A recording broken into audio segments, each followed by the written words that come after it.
Assalamualaikum warahmatullahi wabarakatuh. Saya Isnawati Hairani Nabilah dengan NPM 23080100028 ingin mempresentasikan hasil kerja saya terkait motivasi dan pengaturan diri siswa. Apa sih itu motivasi? Motivasi adalah dorongan internal atau eksternal yang mendorong individu untuk melakukan tindakan tertentu. Menurut UNO, untuk melakukan tindakan tertentu,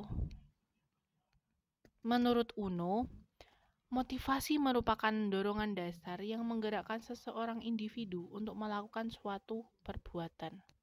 Di dalam konteks pendidikan, motivasi sangat penting karena dapat mempengaruhi seberapa besar usaha yang dikeluarkan siswa dalam belajar, serta seberapa lama mereka bertahan dalam menghadapi tantangan akademik. Lalu ada pengaturan diri. Pengaturan diri ini adalah kemampuan individu untuk mengelola dan mengontrol perilaku, emosi, dan pikiran mereka dalam konteks belajar. Selanjutnya ada jenis-jenis motivasi. Yang pertama itu ada motivasi intrinsik. Ini adalah motivasi yang berasal dari dalam diri sendiri, seperti minat dan kepuasan pribadi.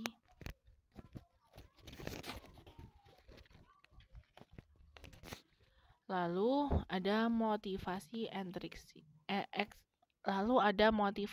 ekstrinsik. Ini adalah motivasi yang berasal dari faktor luar seperti penghargaan dan pengakuan, lalu ada tekanan dari orang lain.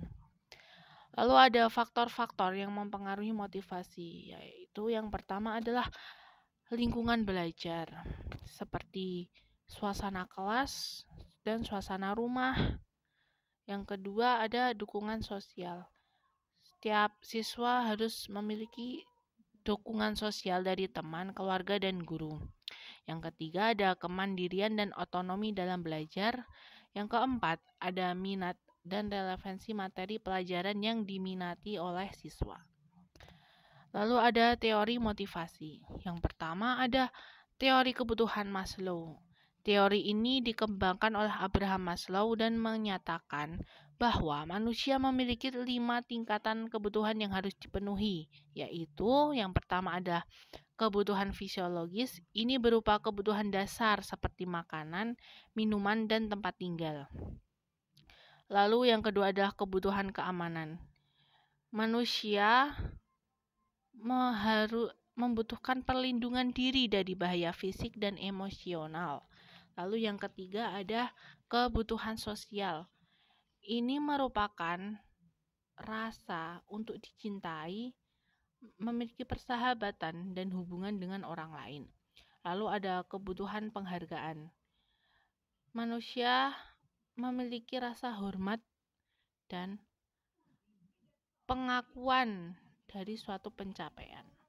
Yang terakhir ada kebutuhan aktualisasi diri. Untuk mencapai potensi penuh dan menjadi yang terbaik dalam diri sendiri. Yang terakhir adalah kebutuhan aktualisasi diri. Ini untuk mencapai potensi penuh dan menjadi yang terbaik dalam diri sendiri. Pada teori kebutuhan Maslow ini, bahwa setiap individu harus memenuhi kebutuhan yang lebih rendah sebelum dapat fokus pada kebutuhan yang lebih tinggi. Yang kedua, ada teori self-determination. Teori ini dikembangkan oleh Edward D. Silla dan Richard Ryan. Teori ini menekankan pentingnya 3 kebutuhan dasar untuk motivasi yang efektif. 3 kebutuhan dasar itu adalah yang pertama otonomi, yaitu rasa memiliki kontrol atas tindakan dan keputusan sendiri. Yang kedua ada kompetensi. Yang kedua ada kompetensi, yaitu rasa mampu dan percaya diri dalam melakukan suatu tugas. Lalu ada keterhubungan, yaitu rasa terhubung dan memiliki hubungan positif dengan orang lain dan sekitarnya. Yang lalu ada strategi untuk meningkatkan motivasi dan pengaturan diri siswa. Yang pertama adalah menciptakan lingkungan belajar yang positif. Seperti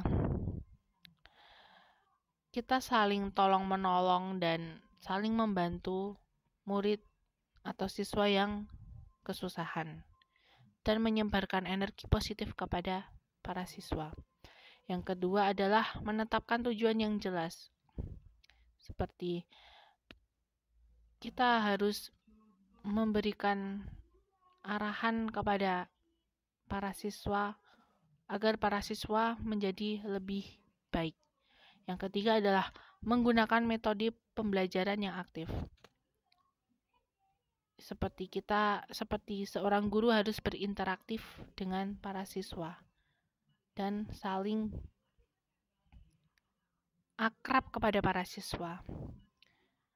Lalu ada mengajarkan teknik pengaturan diri.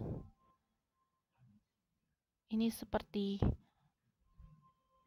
memberi teknik apa yang harus kita lakukan untuk mengontrol diri sendiri kepada para siswa. Yang terakhir ada refleksi diri.